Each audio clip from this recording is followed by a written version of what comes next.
Kajin lekai football belalong mentakas ngi shitra yayong jong kalimpung lekai jong under 10 Boys Football League arjar polai pelapelong daga Shillong Sports Association hapo madan second round polo klaya chakas ngi kaban riu.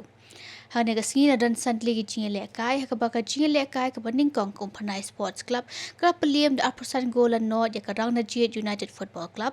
Kaji lekai kabar ka Sorin Kam Sports Club klub peliem no ka Maulai Sports Club da Khatsau golan no. Hakaji lekai kabalai ka Maurang Sports Club klub peliem no ka Kenton Umon da Shi golan no. Kaji lekai ka Basau kne kasngi ka Maupat Sports Club klub peliem no ka Maukria Sports Club dan Rio golan no. Bakaji lekai ka Bakhadu kne kasngi ka Tembrang Shiken ACC klub peliem no ka Challenger Football Academy da Khatlai gol lanot.